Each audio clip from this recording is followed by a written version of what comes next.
નમસ્કાર વિદ્યાર્થી મિત્રો, વાલી મિત્રોને પણ નમસ્કાર.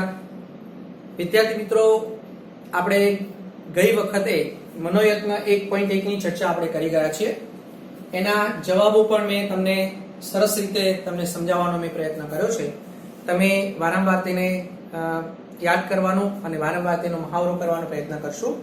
તેનાથી આગળ જઈએ છીએ વિદ્યાર્થી મિત્રો, તાર્કિક કારકો વિશે આપણે અહીંયા સમજણ મેળવવાના છે. અને બીજું કે આપણે જે ઈ વિભાગની અંદર જે 5 માર્કનો જે પ્રશ્ન છે એ પ્રશ્ન આપણા તાર્કિક કારકો પરથી પૂછાય છે. અને તે તાર્કિક કારકો આપણે 5 માર્ક કેવી રીતે આપણે મેળવવાના છે, તે પ્રશ્ન કેવી રીતે પૂછાય છે તે પ્રશ્ન હું અહીંયા લખું છું. તેની સાથે સાથે તમે પણ મારી સાથે સાથે નોટ ને પેન રાખી અને આપણે તેને લખતા જઈશું. ચોપડીની અંદર વિદ્યાર્થી મિત્રો તેની સમજણ કંઈક જુદી રીતે આપી છે, પણ અહીંયા હું તમને બોર્ડ ઉપર સરસ રીતે સમજાવીશ, જેથી તમને ખૂબ સારી રીતે તમને એ પ્રશ્નનો જવાબ આવડી જશે. અને આપણે તે મુદ્દાવાઇઝ સમજવાનો પ્રયત્ન કરીશું અને પરીક્ષાની અંદર પણ આપણે તેનું મુદ્દા પ્રમાણેનું લખવાનો પ્રયત્ન આપણે કરીશું, જેથી કરીને આપણે સારા માર્ક્સ મેળવી શકીએ. એ વિભાગનો જે 5 માર્કનો પ્રશ્ન છે તે આપણો આ 5 તાર્કિક કારકો પરથી પૂછાય છે. અને આપણે આગળ જોઈ ગયા છે કે કુલ તાર્કિક કારકો આપણા 5 છે.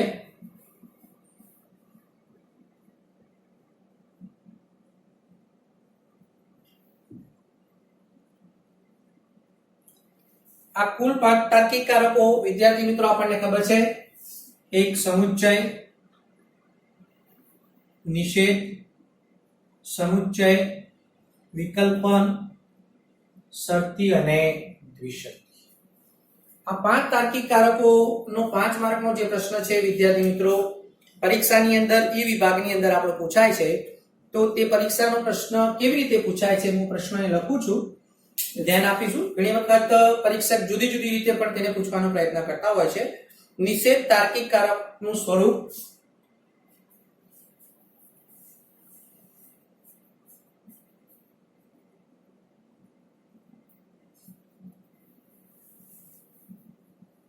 નિષેધ તાર્કિક કારકનું સ્વરૂપ સત્યતા કોઠાની મદદથી સ્પષ્ટ કરો.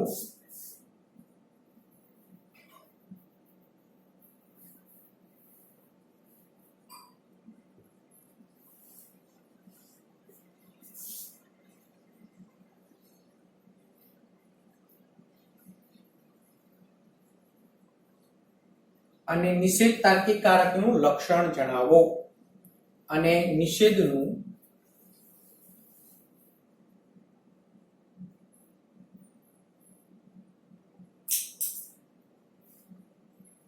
જો વિદ્યાર્થી મિત્રો આ પ્રશ્ન 5 માર્કનો આપણે આ રીતે આપણી પરીક્ષાની અંદર પૂછાય છે. એમાં નિષેધ જ પૂછાય એવું જરૂરી નથી. અહીંયા સમુચ્ચય પણ હોઈ શકે. સમુચ્ચય તાર્કિક કારકનું સ્વરૂપ સત્યતા કોઠાની મદદથી સ્પષ્ટ કરો અને સમુચ્ચયનું લક્ષણ જણાવો, એવી રીતનું પણ હોઈ શકે. તેવી રીતે વિકલ્પન, તેવી રીતે શરતી અને તેવી રીતે દ્વિશરતીનું પણ લક્ષણ જણાવો, તેવી રીતે હોઈ શકે છે. વિદ્યાર્થી મિત્રો, આ પ્રશ્ન 5 માર્ક આપણે મેળવવાના છે. તો કેવી રીતે વધુ સારી રીતે કેવી રીતે લખી શકાય તે માટે હું તમને તેનું લક્ષણ, ઉદાહરણ, તેની પ્રાતિક રજૂઆત, સત્યતા કોઠાનો કોઠો અને તેની સમજૂતી, આટલી બાબતો આપણે સમજવી જરૂરી છે. એટલે આપણે સૌથી પહેલા સત્યતા કોઠાનું આપણે લક્ષણ લખીશું, જે તે તાર્કિક કારકનું લક્ષણ, ઉદાહરણ અને તેની પ્રાતિક રજૂઆત અને સત્યતા કોઠો અને તેની સમજૂતીને આપણે સમજવાનો પ્રયત્ન કરીશું. ચલો વિદ્યાર્થી મિત્રો, અહીંયા આપણે નિષેધ તાર્કિક કારકનું સ્વરૂપ સત્યતા કોઠાની મદદથી કેવી રીતે આપણે વાર્ષિક પરીક્ષાની અંદર આ પ્રશ્ન આપણે લખીશું અને એ પહેલા આપણે અહીંયા સમજવાનો આપણે પ્રયત્ન કરીએ. હું અહીંયા સૌથી પહેલા નિષેધ તાર્કિક કારકનું હું અહીંયા લક્ષણ લખું છું. આપણે જવાબમાં જોડે જોડે લખતા જઈશું. જવાબ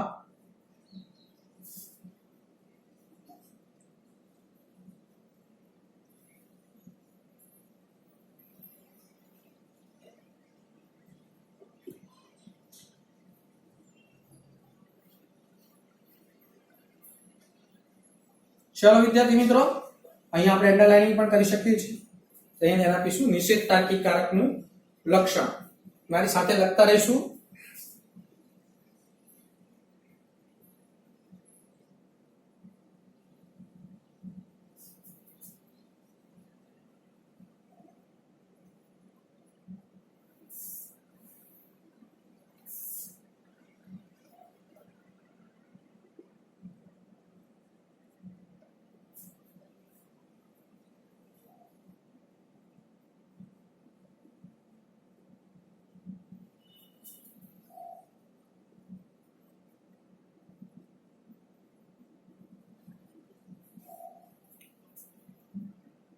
અહીં ધ્યાન આપીશું વિદ્યાર્થી મિત્રો, નિષેધ તાર્કિક કારકનું લક્ષણ, નિષેધ તાર્કિક કારક એ ડેશ ડેશ નહીં અથવા નથી શબ્દ જૂથથી બનેલું હોય છે જો આપેલું, નીચે લખીશું,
અહીં ધ્યાન આપીશું વિદ્યાર્થી મિત્રો, અહીંયા મેં નિષેધ તાર્કિક કારકનું લક્ષણ લખ્યું છે.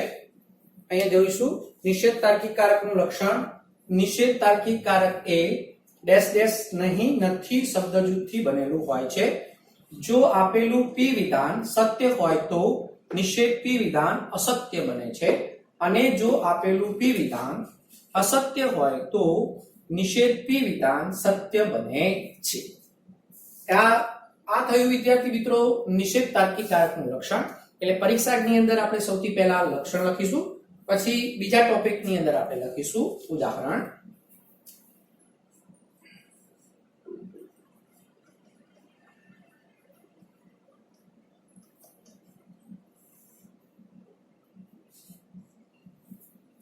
જો વિદ્યાર્થી મિત્રો ઉદાહરણ આપણને ખબર જ છે, આપણે ઉદાહરણો 2 થી 3, 3 થી 4 ઉદાહરણો પણ આપણે લઈ શકીએ છીએ.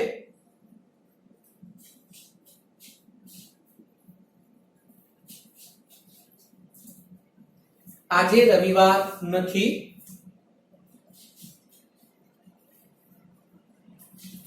મુન્નાભાઈ મોબાઈલ ફોન રાખતા નથી. આજે રવિવાર નથી, મુન્નાભાઈ મોબાઈલ ફોન રાખતા નથી, હું અમદાવાદ જઈશ નહીં. એવી રીતે આપણે ઘણા બધા ઉદાહરણો આપણે લઈ શકીએ છીએ મિત્રો. એટલે સૌથી પહેલા આપણે લક્ષણ દર્શાવવાનું, બીજા નંબરમાં આપણે ઉદાહરણ દર્શાવવાનું, ત્યાર પછી વિદ્યાર્થી મિત્રો આપણે તે ઉદાહરણની પ્રાતિક રજૂઆત અને સત્યતા કોઠો જોઈશું. આ આપણે નોટ પેનમાં આપણે લખી દઈશું. આગળ જઈએ છીએ લક્ષણ, ઉદાહરણ. હવે આપણે તેની પ્રાતિક રજૂઆત કરીશું. ત્રીજો ટોપિક છે મિત્રો આપણો ઉદાહરણની પ્રાતિક રજૂઆત. ચલો વિદ્યાર્થી મિત્રો આપણે ઉદાહરણ લીધું હતું.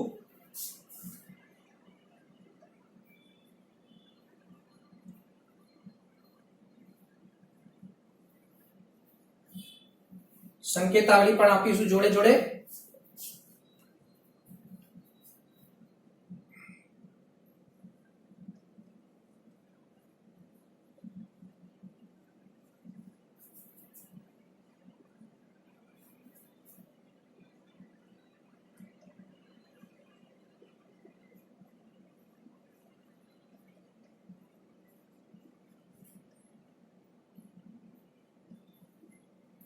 જો વિદ્યાર્થી મિત્રો પ્રાતિક રજૂઆત આપણે કરીએ ત્યારે ઉદાહરણ લઈશું. પહેલા આજે રવિવાર નથી, આજે રવિવાર છે સાદું વિધાન થઈ જાય એટલા માટે માત્ર પી લીધો છે, અને આજે રવિવાર નથી એટલે નિષેધ પી. આવી રીતે આપણે તેની પ્રાતિક રજૂઆત આપણે કરીશું. આગળનો ચોથો ટોપિક આપણે લઈશું મિત્રો નિષેધ તાર્કિક કારકનો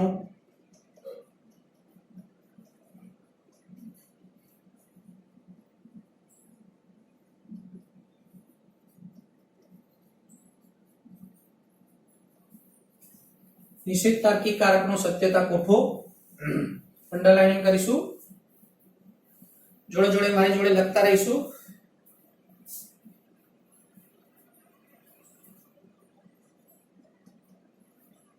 ક્રમ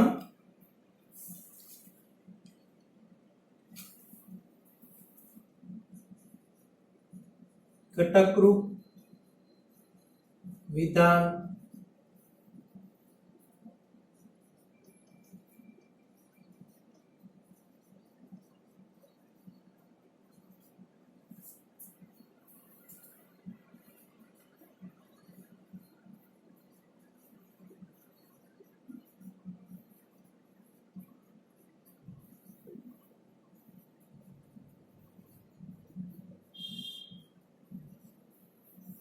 કોઠો દોરવાનો છે વિદ્યાર્થી મિત્રો.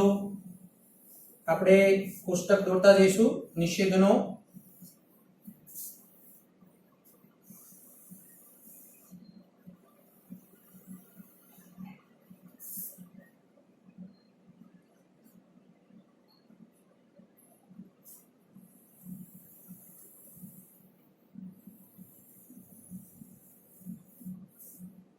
ઘટકરૂપ વિધાન વિદ્યાર્થી મિત્રો આપણી પાસે છે P અને સંયુક્ત વિધાન બની જાય તે નિષેધ લાગુ પડતા નિષેધ P વિધાન. આપેલું P વિધાન સત્ય હોય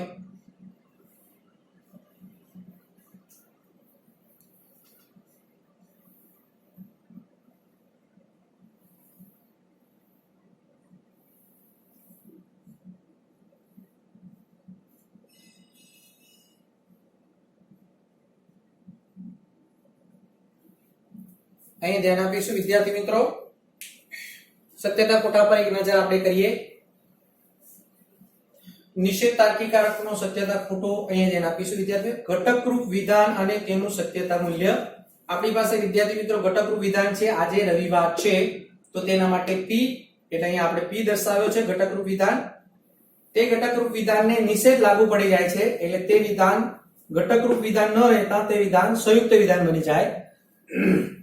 આજે રવિવાર નથી લાગુ પડતો આ વિધાન નિષેધક બની જાય છે એટલે આ વિધાન સાદું વિધાન ન રહેતા સંયુક્ત વિધાન બની જાય એટલે સંયુક્ત વિધાન અને તેનું સત્યતા મૂલ્ય. અહીંયા આપણે કોઠો બનાવીએ ત્યારે તેના ઉપર ઘટકરૂપ વિધાન અને તેનું સત્યતા મૂલ્ય એવું દર્શાવીએ છીએ અને અહીંયા સંયુક્ત એવું દર્શાવીએ છીએ કારણ કે આ વિધાનનો અહીંયા શું કરવામાં આવ્યો છે નિષેધ કરવામાં આવ્યો છે. તેથી આ વિધાન ટુ જોઈન્ટ એટલે સંયુક્ત બની જાય છે અને નિષેધ P વિધાન. જો વિદ્યાર્થી મિત્રો તમે લક્ષણ ઉપર નજર કરશો એટલે આપણને ખબર પડશે જો આપેલું P વિધાન સત્ય હોય તો નિષેધ P વિધાન અસત્ય બને છે એવું મેં તમને લખાવ્યું છે. એવી જ રીતે ફરીથી નીચે વાંચીશું કે આપેલું P વિધાન અસત્ય હોય તો નિષેધ P વિધાન સત્ય બને છે. આ એનું લક્ષણ છે. લક્ષણ પ્રમાણે જે તેનું સત્યતા કોઠાની રચના આપી થઈ છે એટલે આપણે એ ધ્યાનમાં આપીશું, ધ્યાન રાખીશું કે જે રીતે આપણે લક્ષણ લખ્યું હતું મિત્રો, લક્ષણ, ઉદાહરણ, પ્રાતિક રજૂઆત અને સત્યતા ખોટું, આમ ચાર મુદ્દા આપણા થશે આ પ્રશ્નમાં. અને ચોથો મુદ્દો, આ પાંચમો મુદ્દો આપણો થશે કે આ સત્યતા કોઠા પરથી આપણે તેની શું લખવાની છે સમજૂતી લખવાની છે. શું લખવાનું છે સમજૂતી. એટલે મિત્રો વિદ્યાર્થી મિત્રો જ્યારે વાર્ષિક પરીક્ષાની અંદર આ પ્રશ્ન જ્યારે આપણો લખવાનો થાય તો સૌથી પહેલા આપણે એ કાળજી લઈશું કે આ પ્રશ્નની અંદરથી 5 માર્ક્સ મારે પૂરા મેળવવા હોય તો આપણે શું કરીશું. તો મેં તમને પહેલા લખાવ્યું, પહેલો મુદ્દો તમને લખાવ્યો લક્ષણ, પછી તમને લખાવ્યું ઉદાહરણ, પછી પ્રાતિક રજૂઆત અહીં મેં નીચે લખી છે અને ચોથું લખ્યું મેં સત્યતા કોઠો અને પાંચમું હવે આપણે લખીશું સમજૂતી. સત્યતા કોઠા પરથી આપણે લખીશું સમજૂતી.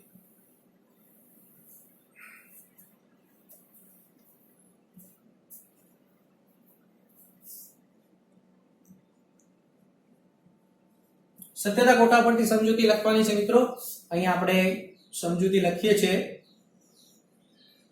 ખૂબ સરળ છે વિદ્યાર્થી મિત્રો, એકવાર જોશો તો આવડી જશે, પણ આપણે એકવાર સમજૂતી ગોખી લેવી પડશે તો આપણને બધા 5 તાર્કિક કારકોની સમજૂતી આપણને ઝડપથી આવડી જશે. સૌથી પહેલા આપણે સત્યતા કોઠો લખ્યા પછી આપણે નીચે લખવાનું છે વિદ્યાર્થી મિત્રો નિષેધ તાર્કિક કારકના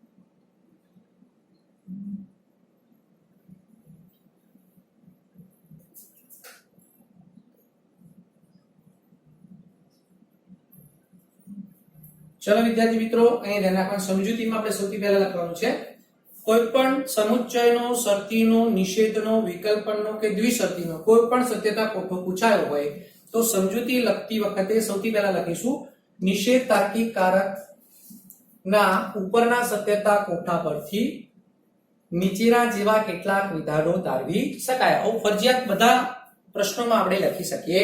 તો એક સમુચ્ચય હોય તો પણ તેમાં લખી શકીએ, વિકલ્પન, શરતી કે દ્વિશરતી બધામાં આપણે લખી શકીએ છીએ. તેમાં આપણે નીચે અંડરલાઇનિંગ અથવા એક નંબરમાં આપી શકાય તો પણ આપી શકીએ અને આપણે તીર આપીને પણ લખી શકીએ. નિષેધ તાર્કિક કારક એ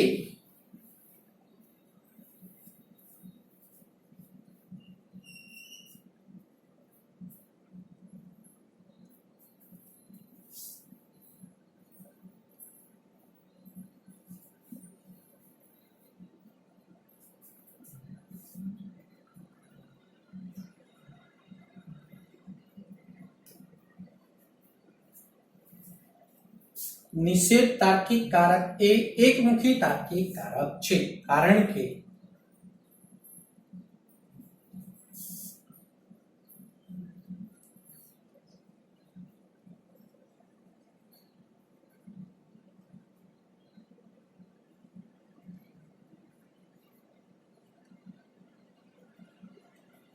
જો મિત્રો નિષેધ તાર્કિક કારક એ એકમુખી તાર્કિક કારક છે કારણ કે તે વિધાનની જમણી બાજુએ લાગુ પડે છે. આ પહેલો ટોપિક રહેશે. બીજો ટોપિક આપણે લખીશું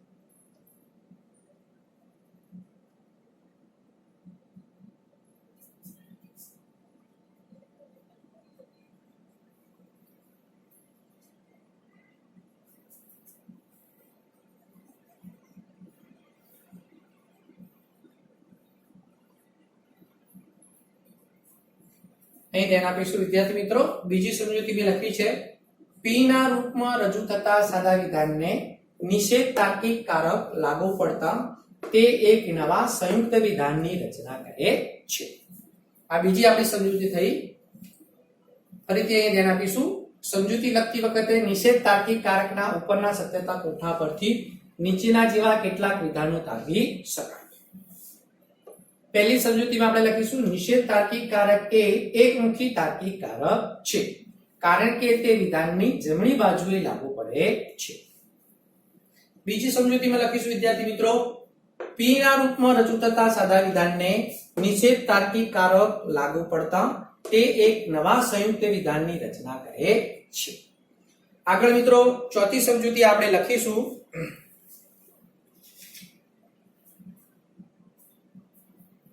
અહીંયા હું સત્યતા કોઠો રવા દઉં છું કારણ કે આપણે તેને સમજવાનો છે.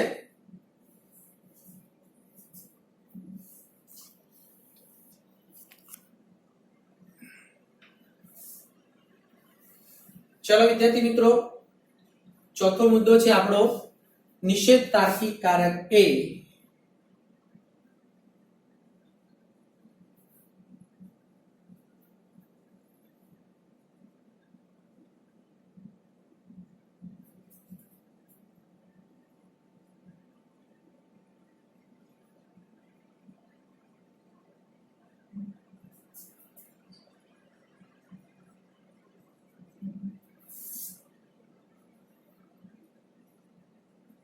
નિશ્ચિત તાર્કિક કારક એ સત્યતા ફલનલક્ષી તાર્કિક કારક છે કારણ કે તેનું સત્યતા મૂલ્ય વિધાનના ઘટક રૂપ બીજને આધારે નક્કી થાય છે.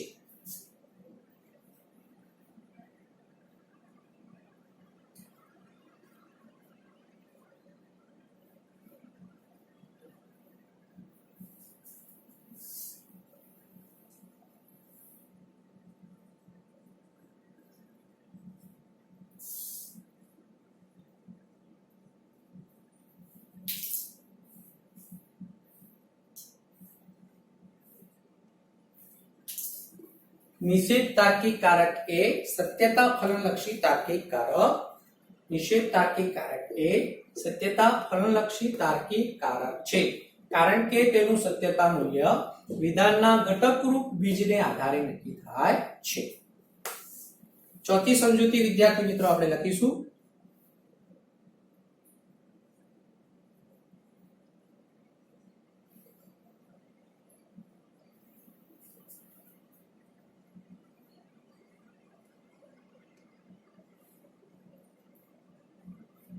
જે આપણે લક્ષણ જે લખ્યું હતું તે જ બેઠું આપણે અહીં સમજૂતીમાં લખીશું.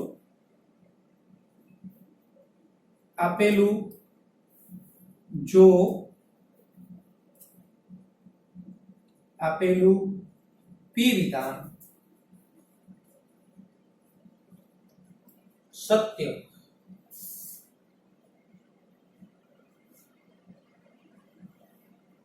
હોય તો નિષેધ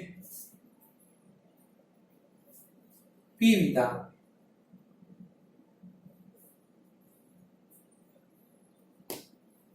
અસત્ય બને છે, અને જો પી વિધાન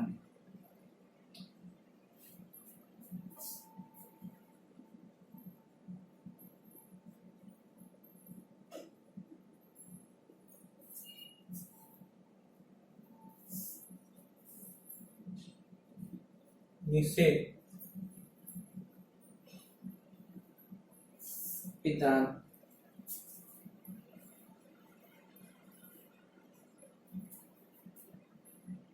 સત્ય બને છે. એટલે વિદ્યાર્થી મિત્રો આપણે જે ચોથી સમજૂતી જ્યારે આપણે લખવાની થાય તેમાં આપણે પૂરેપૂરું લક્ષણ સીધે સીધું લખી દઈશું તો ચાલશે. નિષેધ તાર્કિક કારકમાં જો આપેલું પી વિધાન સત્ય હોય તો નિષેધ પી વિધાન અસત્ય બને છે, અને જો આપેલું પી વિધાન અસત્ય હોય તો નિષેધ પી વિધાન સત્ય બને છે. આવી રીતે ચાર સમજૂતી આપણે લખવાની છે. ચાર સમજૂતી લખ્યા પછી આપણે આ નોટમાં ઉતારી દઈશું. ત્યાર પછી આપણે સત્યતા કોઠાઓ પરથી આપણે આ સમજૂતી લખવાની છે, એટલે અહીં આપણે એ પણ આપણે જોડે જોડે લખીશું. નંબર 6 માં આપણી સમજૂતી રહેશે. હું લખું છું, તમે ધ્યાન આપીશું. તો અહીંયા પાંચમી સમજૂતી આપણે લખવાની હોય તો અહીંયા ધ્યાન આપીશું. સૌથી પહેલા જો આપેલું પી વિધાન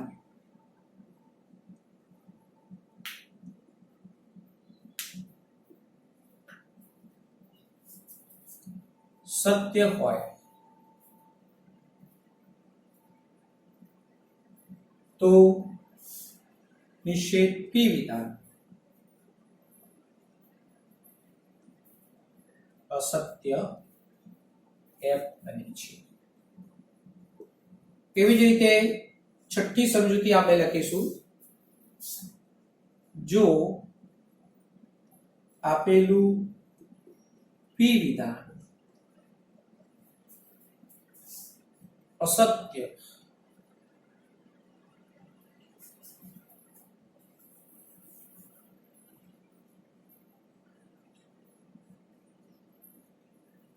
હોય તો નિષેધ પી વિધાન સત્ય બને છે. જો વિદ્યાર્થી મિત્રો વાર્ષિક પરીક્ષાની બોર્ડની પરીક્ષાની અંદર આપણે કુલ 5 માર્ક્સ મેળવવાના છે, તો આખો જે પ્રશ્ન છે વિદ્યાર્થી મિત્રો અહીંયા મેં તમને 5 મુદ્દાઓની અંદર મેં રજૂ કર્યો છે. અહીં ધ્યાન આપીશું. મેં તમને આખા પ્રશ્નની વાર્ષિક પરીક્ષામાં કેવી રીતે લખાય તો તે આપણે સમજી ગયા. પહેલું લક્ષણ, બીજું ઉદાહરણ, ત્રીજું પ્રાતિક રજૂઆત, સત્યતા કોઠો અને સમજૂતી. આમ કુલ 5 વિભાગની અંદર આ પ્રશ્ન આપણો લખવાનો છે. એટલે મેં તમને પહેલા લક્ષણ શીખવાડ્યું, પછી ઉદાહરણ, તેની પ્રાતિક રજૂઆત કેવી રીતે કરશું તે પણ શીખવાડ્યું. સત્યતા કોઠો પણ આપણે અહીંયા દોર્યો. મેં અહીંયા એટલા માટે રહેવા દીધો હતો કે અહીંયા જોઈ શકીએ જો આપેલું પી વિધાન સત્ય હોય, આપેલું પી વિધાન સત્ય હોય પ્રથમ હરોળ મુજબ, તો નિષેધ પી વિધાન તેની સામે નિષેધ પી વિધાન અસત્ય બને છે. છઠ્ઠી સમજૂતી અને 7મી સમજૂતીમાં પણ મેં તમે જુઓ 6ઠ્ઠી સમજૂતીમાં પણ મેં તમને ત્રીજી હરોળમાં આપણે જોયું, જો આપેલું p વિધાન અસત્ય હોય, આપેલું p વિધાન અસત્ય હોય તો નિષેધ p વિધાન સત્ય બને છે. આવી રીતે વિદ્યાર્થી મિત્રો લક્ષણ, ઉદાહરણ, પ્રતિનિધિવાદ, સત્યતા, ખોટું અને સમજૂતી, આમ આખો પ્રશ્ન આપણે કુલ 5 મુદ્દાની અંદર આપણે લખવાનો રહેશે. આ પ્રશ્ન જો આપણે 5 મુદ્દાની અંદર લખીશું તો વિદ્યાર્થી મિત્રો કોઈ પણ પરીક્ષક આપણને આ 5 માર્ક્સ આપણને એકદમ ઝડપથી આપશે અને આ મુદ્દા વાઇઝ આપણે લખીશું તો વધારે સારું રહેશે. વિદ્યાર્થી મિત્રો તમે ચોપડી અને ગ્રાઇડની અંદર જોશો તો થોડું મેં શીખવાડ્યું તેનાથી ઘણું બધું અલગ છે. મેં એકદમ સરળ બનાવવાનો મેં તમને પ્રયત્ન કર્યો છે અને સરળ તમે સમજી ગયા હશો, અને તેમ છતાં પણ તમને સમજણ ન પડી હોય તો વિડીયો વારંવાર આપણે એને જોવાનો પ્રયત્ન કરીશું અને જ્યારે આપણે રૂબરૂ ભણીશું ત્યારે વધારે વિગતે આપણે તેને સમજવાનો પ્રયત્ન કરીશું. ચાલો વિદ્યાર્થી મિત્રો ફરીથી આપણે આગળ મળીશું. આગળના સમુચ્ચયના તાર્કિક કારકના લક્ષણ વિશેની આપણી ચર્ચા આગળના ક્લાસમાં